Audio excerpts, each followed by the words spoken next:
giingon kay nilent baya niya ang akuha is Yan na may mga nagsayal nga. naumot ko. Kasimple lagi sa ko dress di pagay daring. Medyo ko kasot. Na-shock bitaw ko. Gani sir, wako pasod lang. Ibong bitaw ko. Nagkaguliyang ang mga tawo gawa sa Basilica Minore del Santo Niño de Cebu human ubay-ubay gyud ang natanggong sa gate sa simbahan tungod sa wala pagtuman sa dress code policy. Managkot unta kadali unya. Ingon ani na di ang bagong patakaran nila murag dili tingali katarungan nun kaayo kaya ang uban na magoy uban nga mulakaw nga muhapit na lang unta nya ingon ana di ang sitwasyon. Sugod Oktubre 1, strikto nang giimplementar dinhi sa Basilica Minore del Santo Niño ang dress codes alang sa mga buot mo bisita sulod sa simbahan. Gani gawas sa mga gates, gibutang ang dako nga signage kung asa makita ang mga proper ug improper attires nga kinahanglang sundon sa mga deboto ug mga bisita.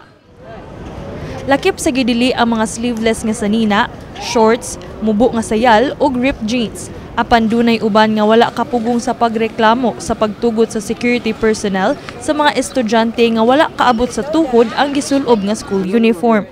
Ang amahan nga si Ruel walay nabuhat kundi magpabilin gawa sa simbahan tungod sa iyang sanina.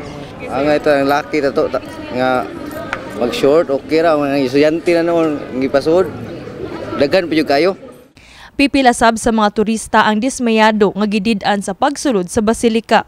Yung shorts, yung sleeveless, okay, acceptable siya. Pero yung jeans na parang, I don't know anong tawag doon sa ganung design, parang dapat sana parang discriminating na. Isa siya sa itinerary namin na mapuntahan since minsan lang kami nandito sa Cebu. And yun lang, medyo disappointing lang. Saysay sa head sa security sa simbahan nga usa ka buwan ang ilang gigahin aron sa pagpahibaw sa publiko mahitungod sa striktong pagpatuman sa dress code. Dugang paniya nga giundang nasab sa basilika ang pagpahuwam og shawl sa mga bisita.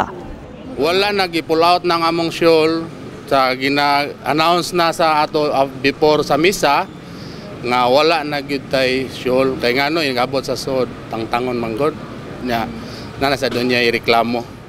Tungod kay walay mabuhat subay sa bag-ong balaod sa simbahan sa Santo Niño, dunay pipila nga nag-ampo na lang gawas sa simbahan ug ang uban didto na lang sulod sa Magellan's Cross na nagkut og kandila.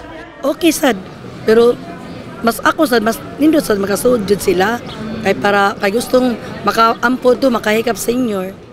Kini si Queenie Holigon alang sa MyTV Cebu.